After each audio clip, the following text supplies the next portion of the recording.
This episode contains adult themes and is not appropriate for all audiences. Listener discretion is advised.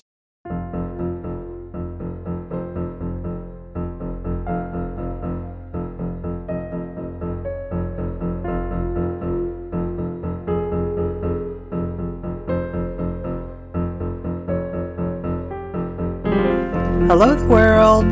This is They Will Kill, a true crime podcast. I'm Sadiak. And I'm Courtney Eck. And we still are sisters, and we still like murder. Yeah. To talk about it. Fucking love it, as a All the matter of time. fact. Courtney's going to tell the story. I also want you guys to stick around to the end. We're going to play a promo for 90s Crime Time.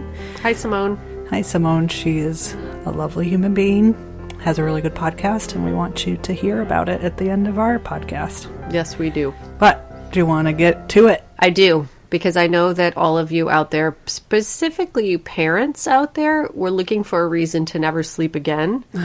Why do you do this to me? I have it for you today. This is one of the benefits of not being a parent. You can talk about shit like this. Yeah. And it still chills me to the bone, though. This is a very fucked up story about the grooming and murder of Breck Bednar. No. Before I get started, I just wanted to dedicate this one to our darling Louise. This was her recommendation. She's one of our very first listeners, best fans. Thank you, Louise, for this fucked up suggestion. So Breck Bednar was born on March 17th, 1999. His parents were Lauren LaFave and Barry Bednar, and his name was a tribute to the town of Breckenridge, Colorado, where his parents met before they relocated to the UK. Barry worked in the oil trading industry and was extremely successful, so their lives were very comfortable. Breck had triplet younger siblings, Chloe, Carly, and Sebastian, and they all got along amazingly well. Adorable. I know. When Breck was younger, the triplets very much looked up to their big brother.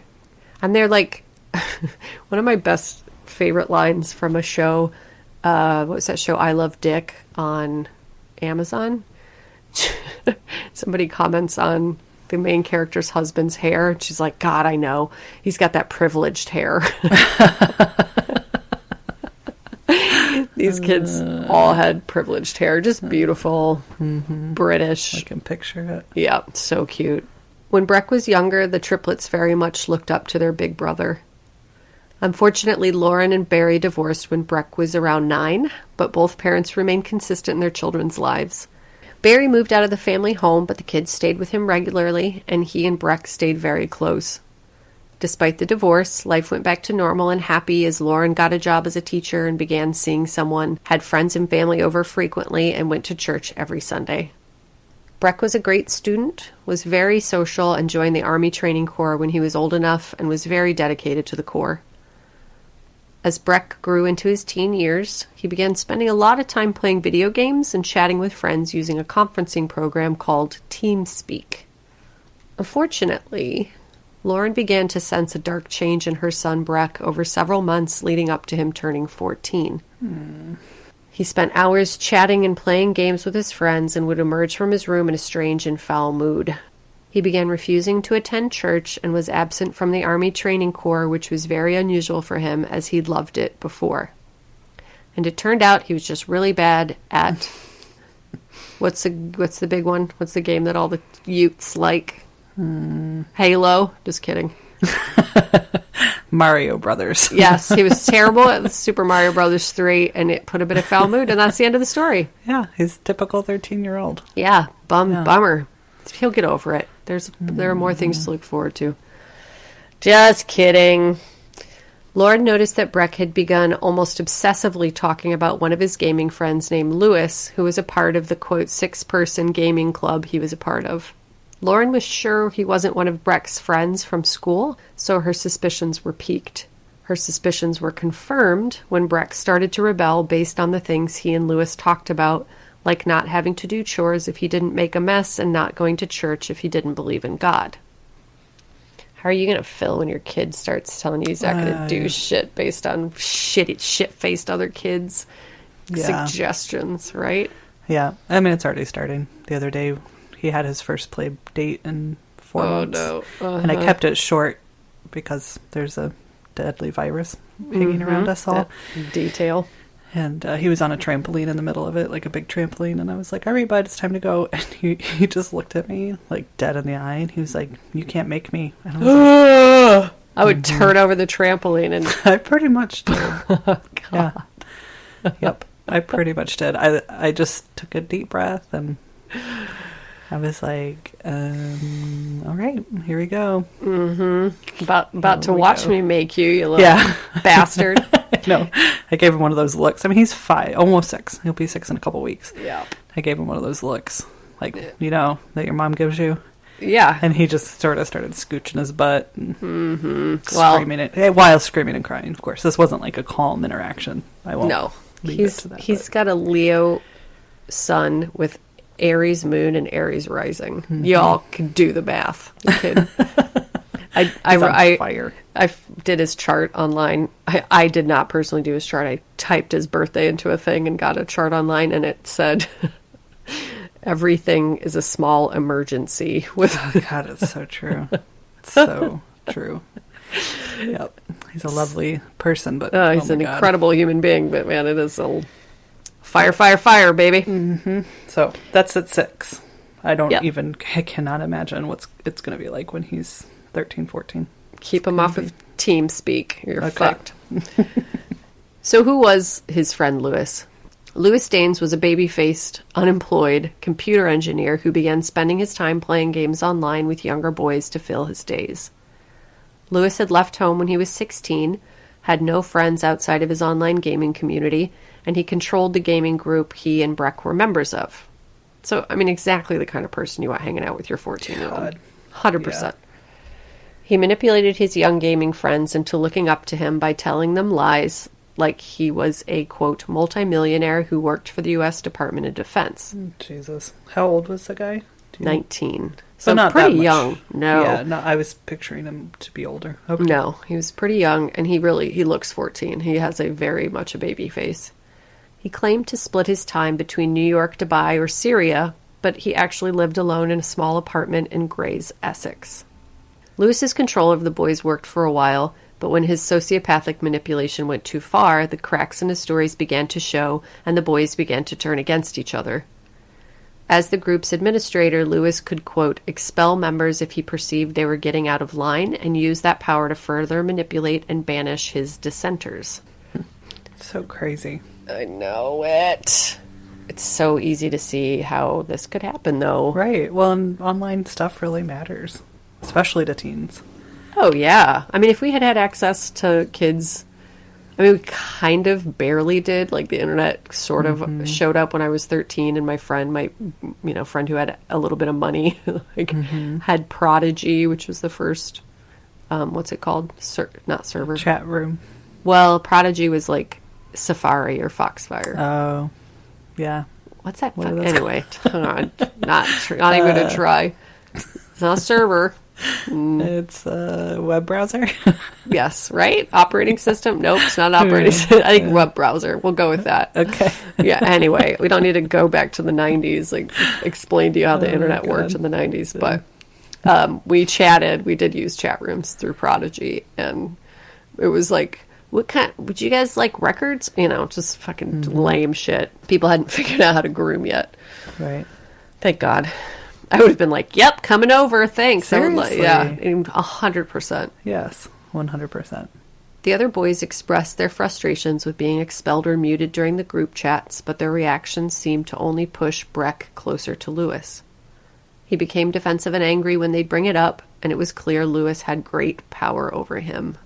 Breck's worship of Lewis found its way into all of his relationships and areas of his life, and at one point he told Lauren that he planned to quit school when he was 16 to get an internship at Microsoft, which of course caused her deep concern.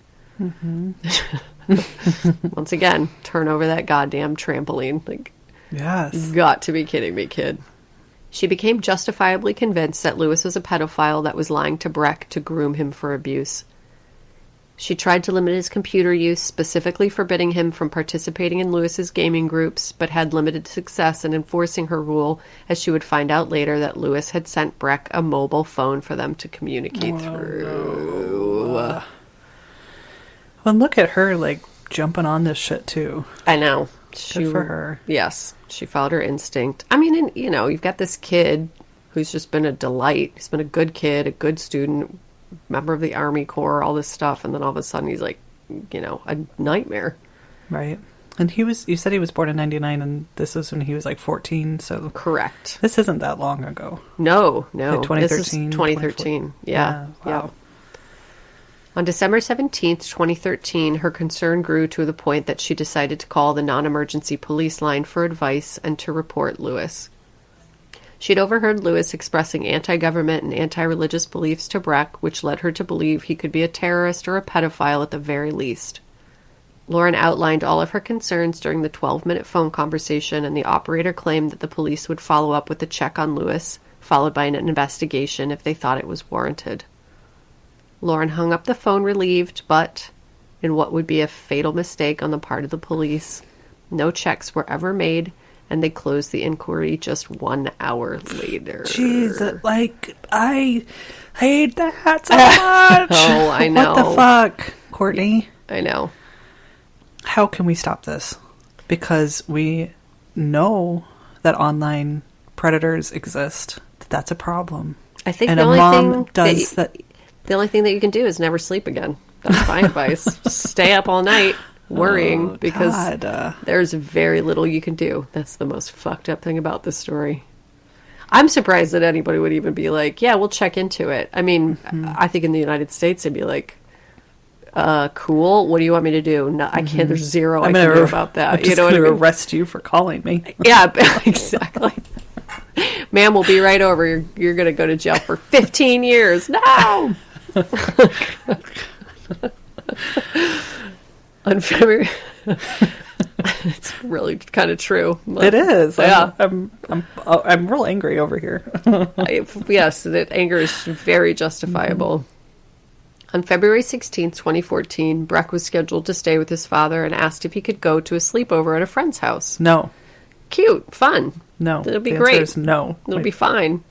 I know. No sleepovers in your kids' futures. Or computers or anything that's not like Amish. You guys are just going to go Amish. I'm ready. He explained that the friend lived just up the road within walking distance, and Barry was happy that his son would be spending time with friends instead of locked in Barry's office online all night. Breck packed a bag and left that night, walked down the street a couple blocks where he met a taxi that brought him the 30 miles to Lewis Daynes' apartment in Grays.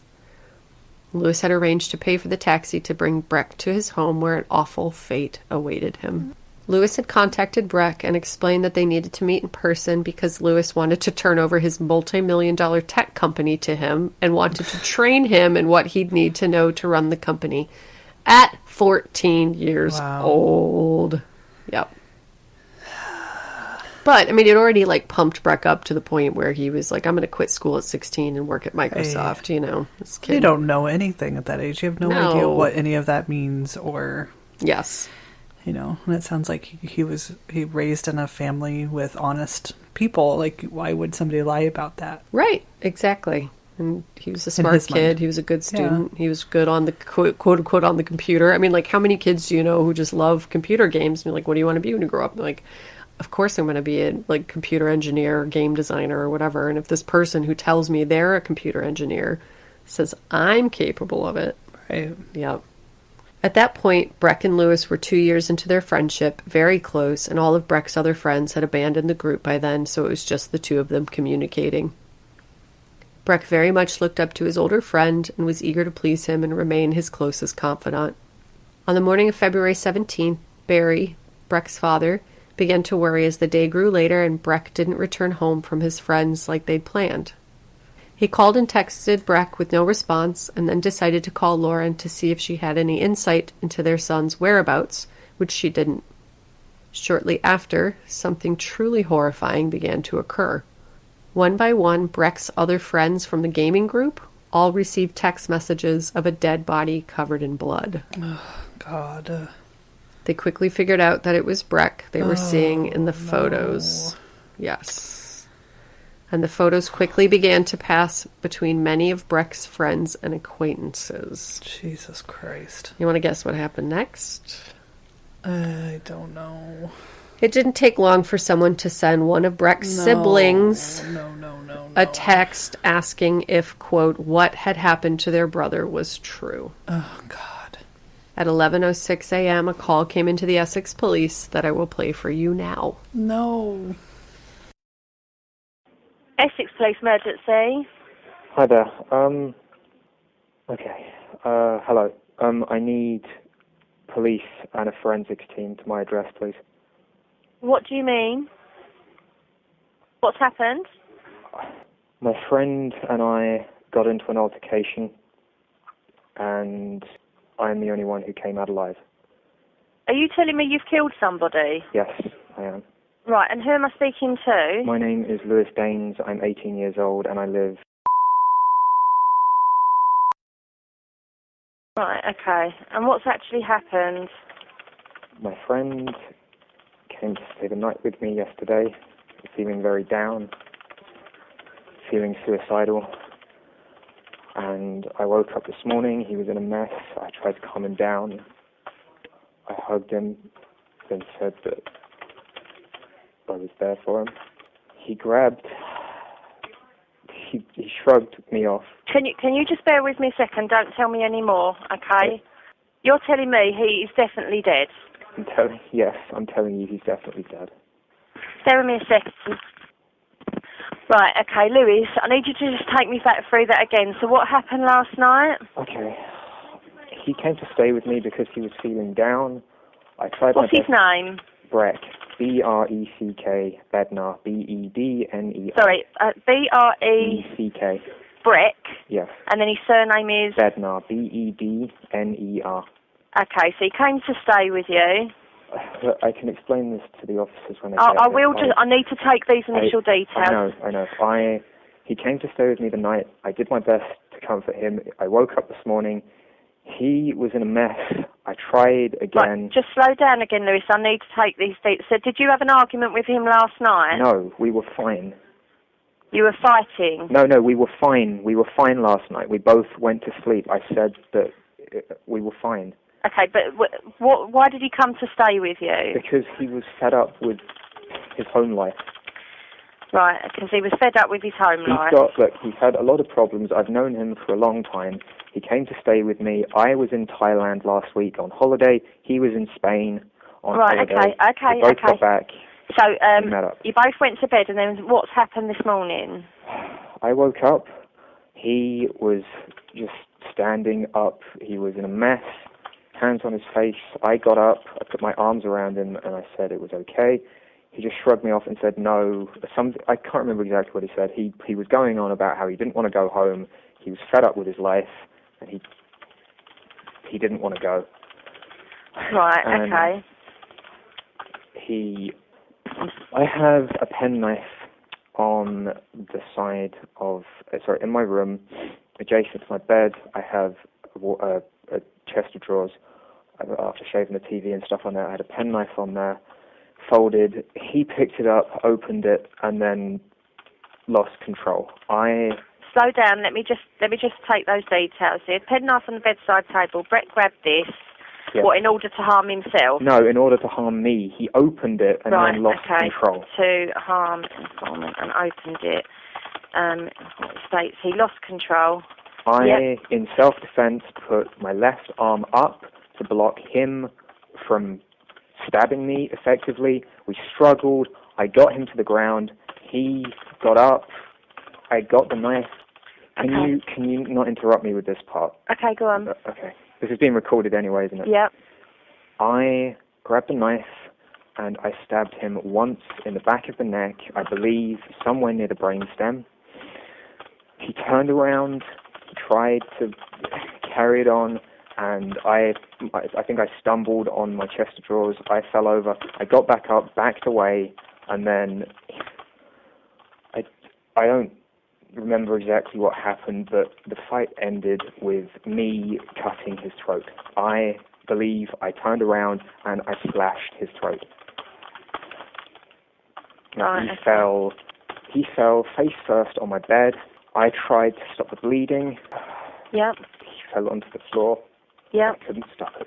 His throat was properly cut. And he's still on the floor?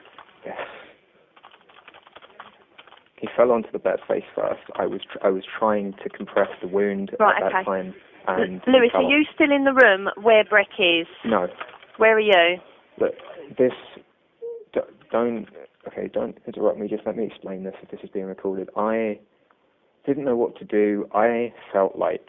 Right, is the house where you are is where you are and where Breck is, yeah? But you're in another room, are you? Yes, I felt like taking my own life. I don't remember what happened after that. All I know is I dropped the knife in my hallway. I stripped down and just sat in the shower. Right, you've left the weapon in the hallway. Yes. And have spent how long sitting in the shower? I don't know. Look, are the police on their way? I can hear something. They are. I'm going to go and do my part. Please, thank you for your help. Right, just listen. The caller you just heard was, of course, Lewis Daynes, describing what he'd done to poor Breck. The police arrived and quickly surmised that there had never been a fight and that the attack was clearly one-sided. What the fuck is wrong with him? Like, oh, plenty. Clearly. But why? I mean, why do we do this? Why do people do this? Like, you how... murder somebody for nothing other than your own fucking sick gratification. Like, yeah. This kid, when we were talking a couple episodes ago about the different kinds of crime and how some people are just bad people, this kid is the poster child example of bad people. God. This kid is a bad person. Yeah. And I don't think there's anything you could do to change the fact that he's a bad person. I think he's just hardwired, awful, and evil. Breck's wrists and ankles were bound with duct tape, and he had a deep gash across his throat. Police found Breck's bloody clothes in a trash bag in the apartment, and there was evidence of, quote, sexual activity between the two. I don't think that activity was consensual. No. It's weird, though, because you can't, there's no real reports on, everything just called it sexual activity. But anyway. All of Lewis's, quote, encrypted electronic equipment was immersed in water in his sink, which destroyed any evidence of communications between he and Breck or anything else suspicious he might have been hiding.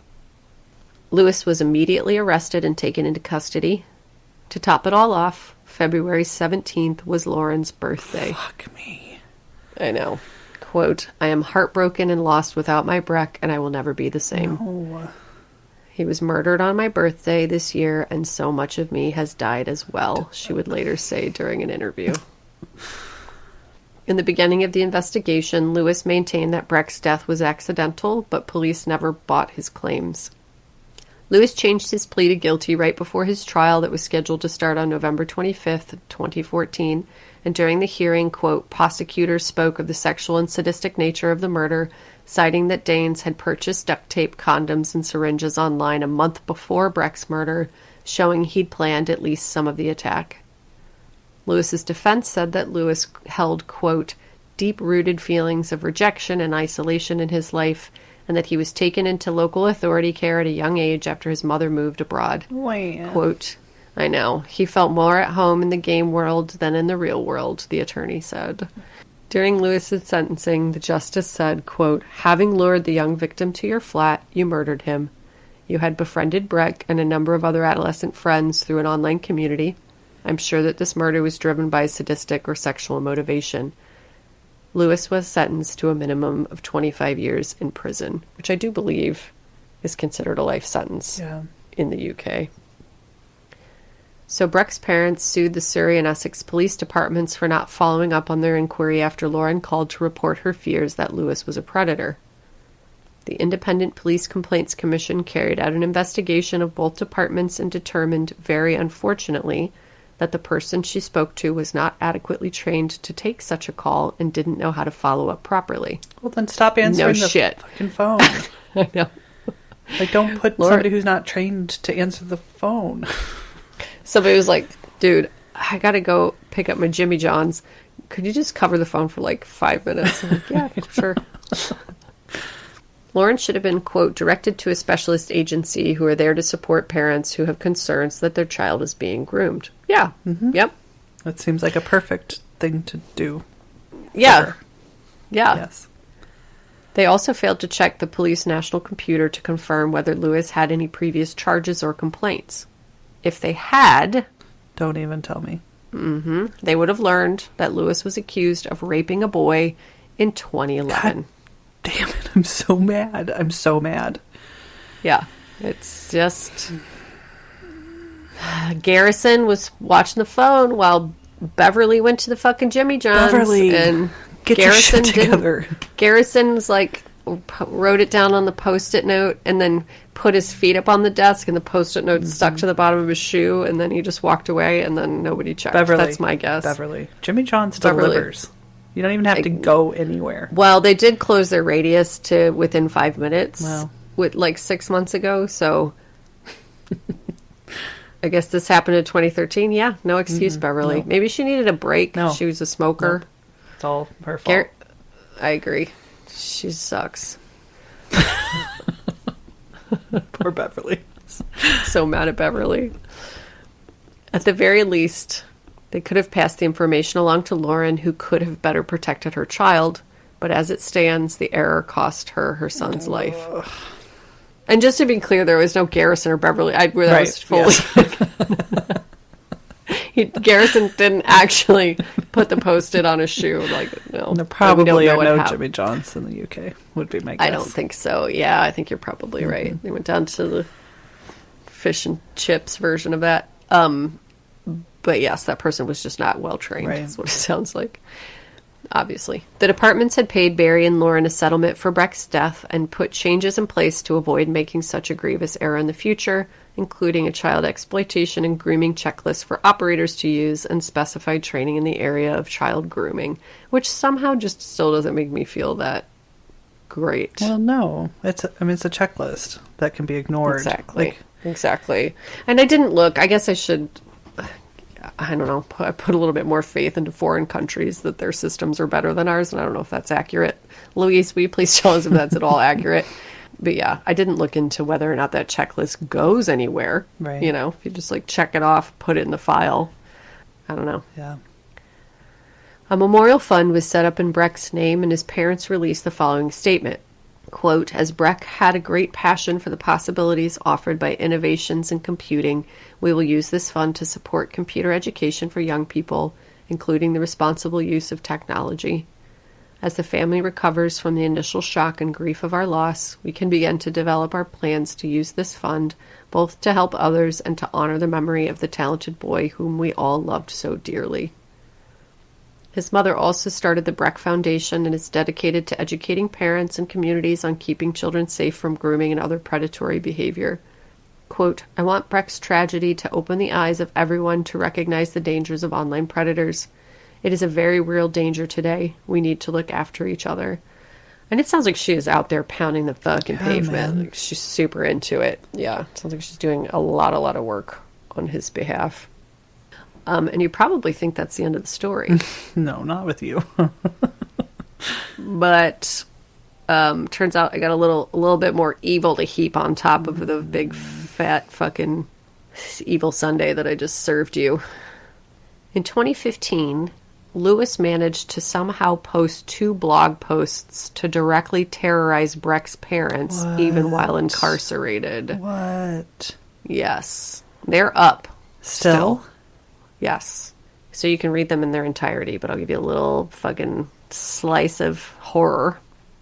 He was apparently able to publish the posts using a software that made it impossible to trace where the posts were made, and Google refused to remove them, encouraging his mother to contact Lewis directly to resolve the dispute. What? Quote, I was reassured that there was no way he could contact me from prison, and then I started to get worried he had escaped because he is capable. He is such a good liar. I got worried and called 999. I happened to be in London for the release of the documentary Murder Games, which was about this case, and I was told to call the prison and find out if he was still there. Quote, I'm quite sure that I don't know what prison. I don't know the number, nor would they tell me because I'm kind of any old person. I was then call transferred to Surrey, where I lived, and had to explain the whole thing over again on the street in a frantic worry that he had escaped. In the end, he never did get in trouble for it because he did it with the software that anybody can purchase to hide the identity of where the link came from. That is just scary. Can you imagine? You're like, oh, this movie's coming out about my kid. The case will get some traction. It's just this beautiful thing. And then, Ding. ta-da. Yeah. And he posted the blog post to correspond with the release of the movie, with the premiere of the movie. What a fucking psychopath. Yeah. The first letter, posted in November, claims responsibility for Bednar's death. Quote, I am responsible for the death of Breck, a boy of just 14, despite only being a young adult and just 4 months into legal adulthood myself, it reads. Nothing will change the fact that while he was with me, I had a duty of care towards him, and I failed. However, in the second letter, Daynes appears to accuse the media of, quote, spin and distortion, and claims he is not, quote, a sinister internet pedophile. Quote, my actions do not fit the profile that has been created by the media and family, he wrote. He claimed the argument started because Breck had a serious anger issue caused by years of serious abuse carried out by his parents. He claimed Breck's father wasn't a millionaire and, quote, he would take too much time to address all the lies and spin. So by all means, watch the program, which he was referring to the documentary, and enjoy it for its dramatic effect, but when it's over, ask yourself some questions and take everything with a large pinch of salt. Breck was driven away from family life toward the virtual world. He drew comfort from the friends he made online. Our community members and myself learned that Breck suffered severe abuse at home. Abuse from someone who was supposed to nurture him and care for him, someone who was supposed to encourage him and support him in his hopes and dreams and in career path he had chosen, a career path he shared with us, his online friends, who would listen and try to give advice on how to deal with the abuse. We learned, and some of us witnessed and recorded, that abusive individual regularly coming home in a state of intoxication and letting fly with drunken abusive behavior at Breck, shouting and humiliating him, often turning violent, causing Breck to withdraw further into that virtual safe haven that he found online, often shutting himself in his bedroom as a means of escape. This he shared with other members and myself. His abuser is well known to the police. Various people had previously filed reports of child abuse and domestic violence with the police, which are on record and easily verifiable. There is always a different side to every picture painted, and this is why this open letter is of importance. Prison officials claim to have searched the prison but found no evidence that the posts occurred from within their walls. And that is the story of the grooming and murder of Breck Bednar. I don't like that story. Never sleep again, people. Don't let your Breck. children leave the house. Don't give them computers. Don't give them friends. Don't. Just gotta be like Carrie White from the movie Carrie. That's your only It's your only option. Well, she ended up dead too. Yep. Nope, you're all fucked. Sorry, parents. God. Oh, that poor family. I know. That poor family. Yeah. I mean, what the fuck? It's one thing to have your kid groomed and murdered. It is a whole other thing to have the predator that murdered your son then attack you on that level from prison. No. I can't believe they didn't take that shit down. I know. It's still there. If you Google Breck Bednar open letter or Lewis Daynes open letter, pops right up first thing. It's awful. Shocking. Yeah. Yes. Yes. Oh. Well, good job, Court. Thanks. You're welcome for that.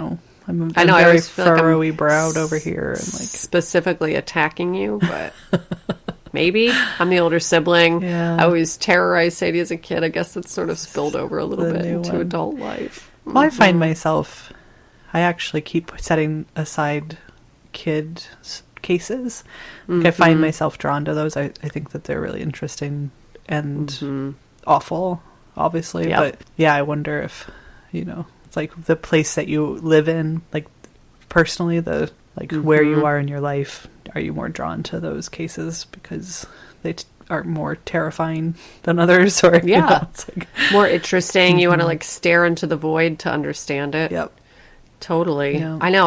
I mean, I don't know why I love murder teens and sociopaths so much, but it's just when I read Louise, when she suggested it, and then I looked it up, I was like, ding, ding, ding, ding. Yep.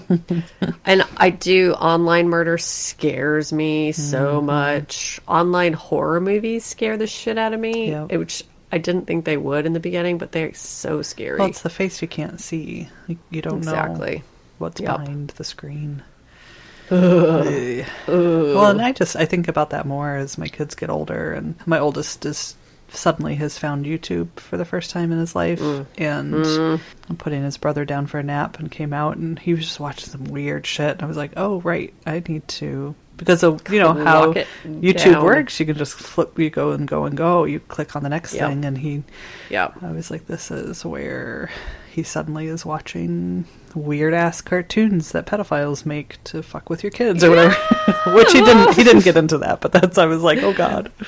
Well, we did decide that kids and the alt-right are the same. Like, all kids are alt-right yesterday. So yeah, we did. Yeah. They only think about themselves. Yeah, they throw baby fits. They only care about their own emotions. Yeah. Yep. It's not just because they're developing, it's because of YouTube. Right. They're all in there. Mom's putting the big kid down for the nap, and the other kid's like watching fucking Ben Shapiro videos or whatever. Yeah. Well. Yep. So, guys, just find a community in the woods, homestead. I don't know what to tell you. Yeah. Other than hold your babies tight, and I'm very sorry for the Bednar's loss, because that's beyond. It's so terrible. Yep. And thank you, Louise, for the awful suggestion. I loved every minute of it. Yep. Keep the suggestions coming, guys, please. Yeah. It's really helpful. Yes. Even if we're constantly like, oh, sorry, not this one. But then they hit, and we really appreciate it. Yeah, I think this is Louise's 15th suggestion. Yeah. So yep. Don't give up. Never. What else do we got to talk about? Well, let me tell you real quick. Do we have today? I had a dream last night that we were getting ready for our mobile barbecue tour party. If you're not going to say the whole name, I don't even know what it is. Tell me. What's the whole name? Well, Ecolote 21. Yep, that was Mobile it. That was times. it. Ecolote 21. Mobile times. Mobile times, yes. Barbecue. I was getting ready, and I found a really beautiful dress, and I put it on. And then all of a sudden, it changed to a red, white, and blue, like American flag with two tigers on it.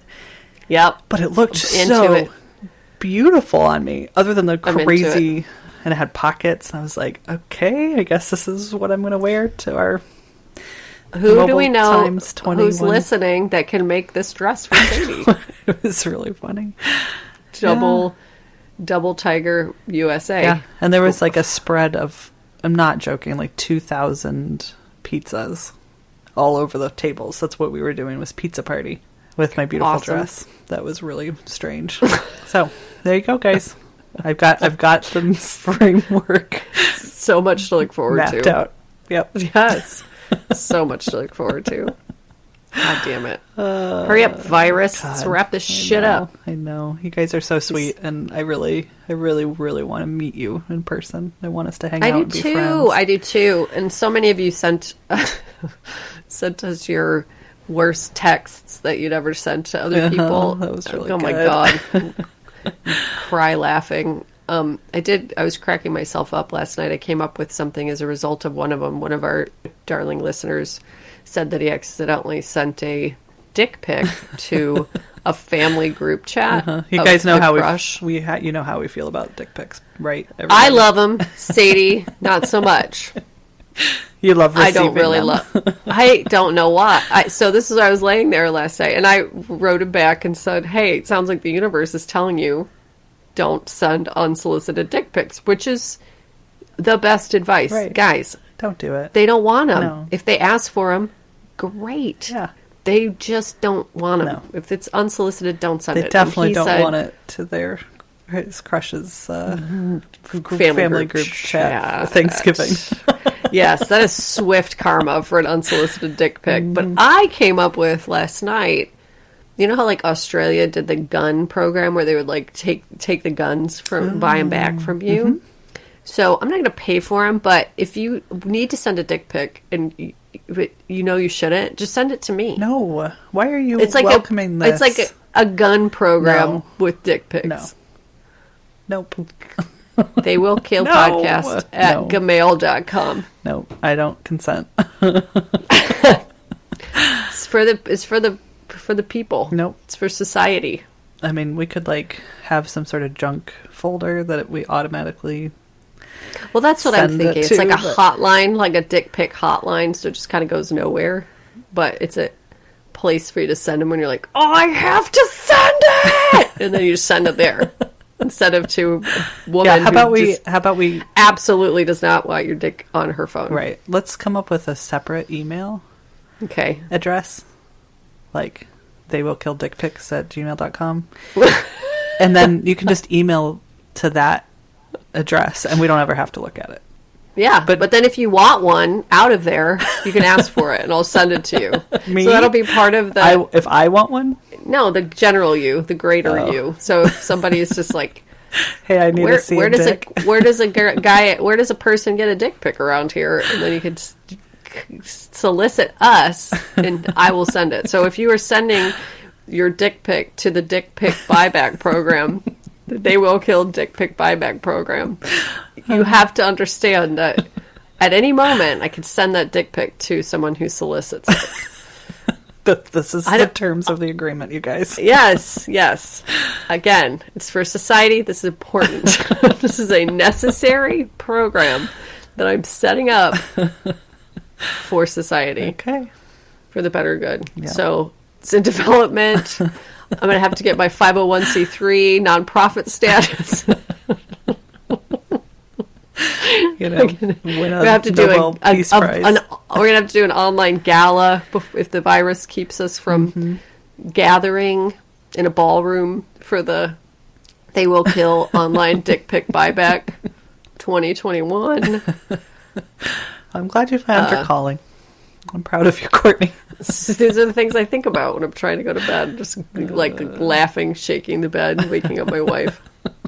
She'd be like, what are you thinking about? I'd be like, I don't even know how to begin to describe what I'm thinking about right now. Charity thinks you're such a creep, so. she's not incorrect in thinking that. Right. I love you, Laura. You're a saint. So that's what I got. There you go, guys. Yeah, That's my good job. businesses. So the other thing we've been stewing on, we do want to do 2 episodes a week because it's just the best to release 2 episodes a week, but that we do not have the bandwidth to research and write 3 and all that total. ourselves. No. Nope. So we love spooky stories and we love happy stories.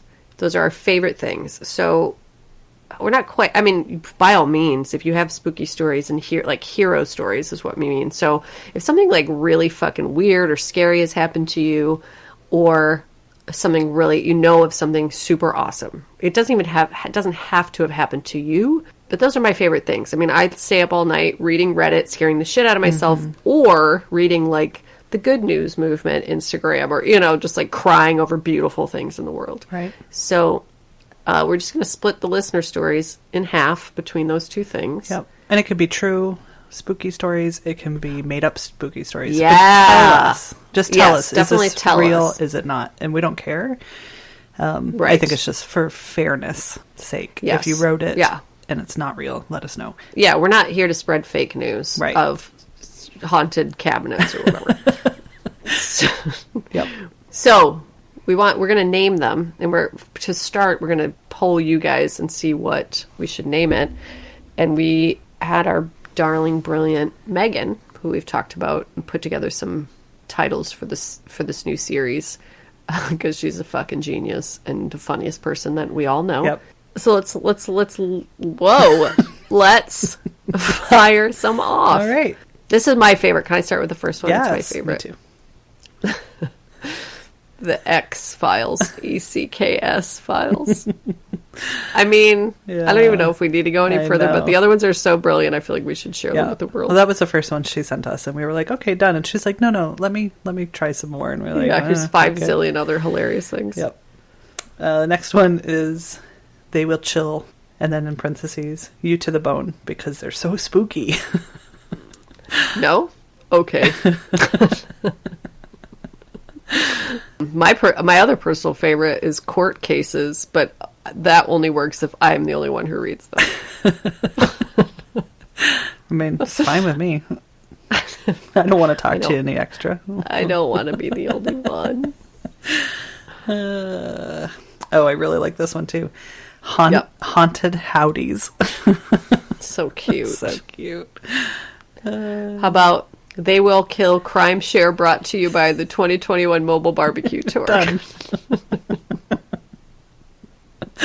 And the last one is... Cases of Very Intriguing Disturbances. And the acronym for that is COVID. So we'll post them on social media. Tell Yep. us, what do you want? What do you want it to be Yeah. called? I mean, the answer is probably X-Files, Yeah. but...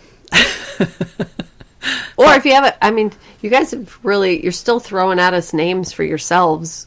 Maniacs is kind of the one that stuck, but another person came up with Eckheads, which is adorable.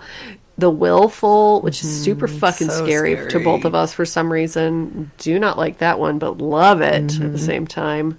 I mean, we don't like it because it makes us feel scared, not Right. because it's not good. 'cause Yes, it is good. that's really good. We decided So- if we wanted to start getting like real creepy and Yeah. culty and like start controlling you, then definitely you'd be the Willful. It's so scary. So scary. It's like a great indie horror movie title. Yeah. Yeah. So throw it at us. What do you want the listener stories to be called? Yeah. Should we play the 90s Crime Tribe? Yeah. Yep. Let's do it. Check her out. Follow her on Instagram. Her Instagram's fantastic. So good. And who doesn't like a good 90s crime, right? Yeah, 90s did everything in a very fucking weird way, so some good crime in there, man. Yep. Here you go.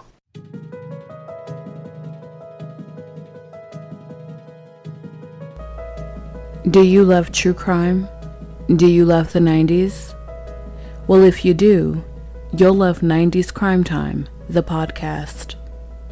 I'm your host, Simone, and on 90s Crime Time, I'll be reading about and discussing these chilling 90s crimes with you. And unlike the Columbine High School massacre, the O.J. Simpson trial, and the Oklahoma City bombing, I'd like to talk about 90s crimes that you may or may not have heard about much in the national and worldwide media. Theft, kidnappings, murder are just some of the topics we'll talk about that happened in this crazy decade. So if the 90s and true crime is your thing, make sure you look out for new episodes of 90s Crime Time every Wednesday and Thursday on most podcast platforms. Check out the 90s Crime Time official Instagram page at 90s Crime Time and the official website at 90scrimetime.com. And I'll see you soon on the show.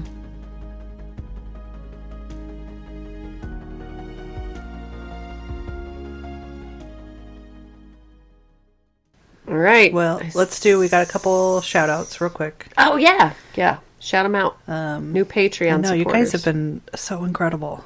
I mean, seriously, how are we even here right now doing this where people like it? I don't know. I don't know I'm still either. not convinced, but Yeah. paying us money to do it certainly helps. Helps tamp down my imposter syndrome. Yep. So thank you so Right. much. And remember, if you want 2 full episodes a week, like we were doing, sign up for our Patreon, $3 a month at minimum. We'll get you that Yep. extra episode. There's some Yep. good ones. There's 3 right now. And they're all, if I don't say so myself, they're pretty good. I think so too. Yep. I would pay for them. Yes, I would too. I actually am paying I for am them. also. We have to pay to make this podcast. So here you go. So thank you so much to my dear friend Joe B. Yay! I've known Joe since we were tiny babies in high school. He He's one of the is, smartest, funniest dudes. yes. Love you, Joe. Thank you so much for listening and supporting Thank us. you. Yes. Oh, and then there's another jerk right around the next bend. Thank you, Sarah D. Oh yeah, our very best friend. Yep. Totally lurking around the jerk bend. Ugh. Thanks for nothing. I mean, she's our best friend. Fucking weirdo. Lurking.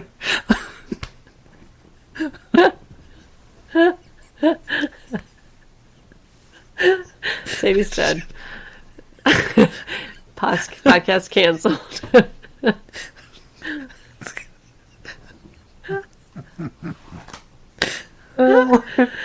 I've never heard you laugh this hard, ever.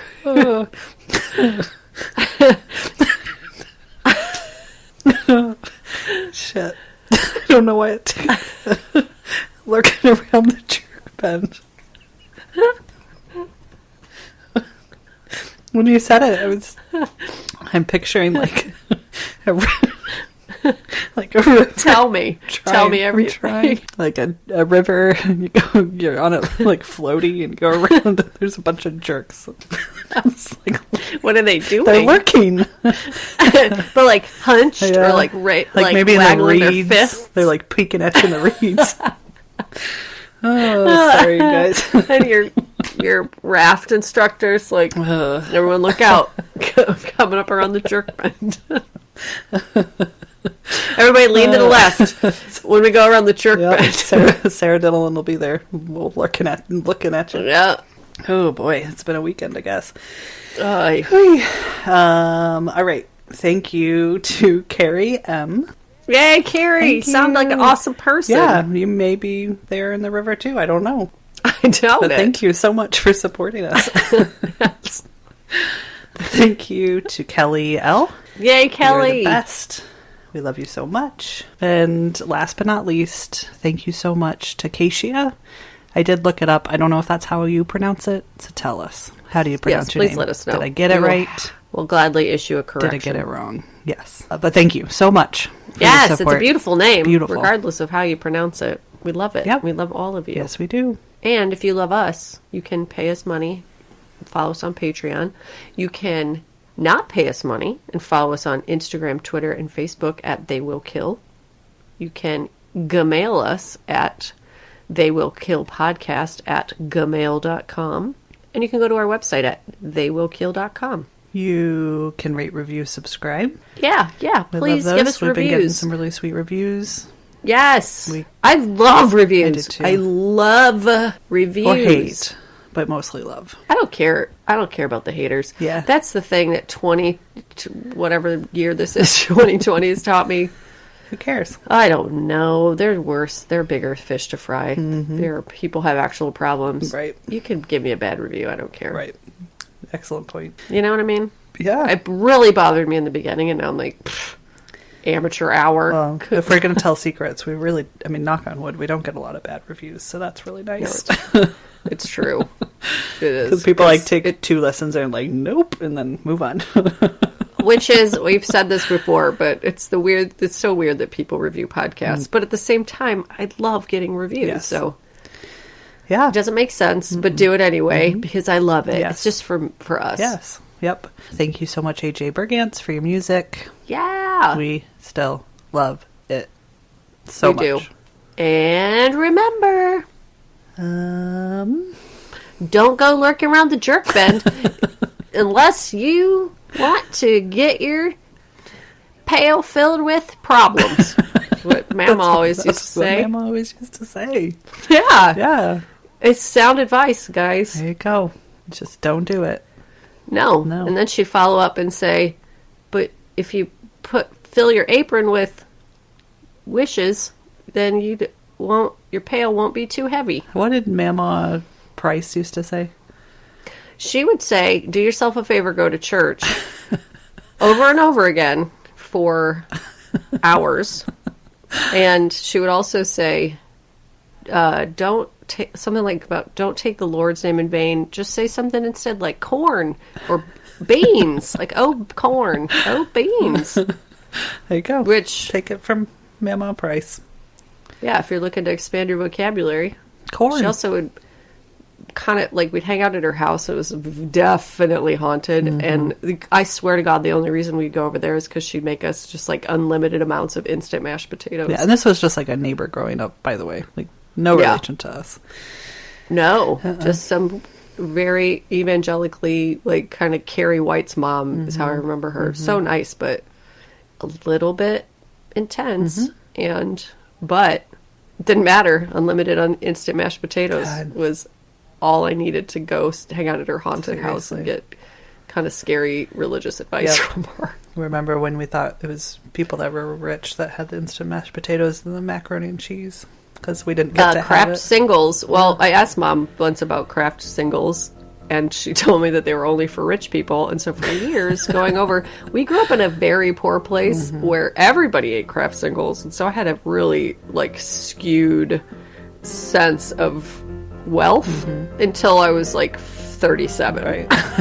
But it turns out that craft singles are very expensive. They are very expensive. It is so true. Yeah. But god damn it. Just peel back that plastic. Peel the plastic from within the plastic because it's all just plastic. It's delicious. Delish. All right, Yummy. guys. We love you so much. Love you. Thanks for listening.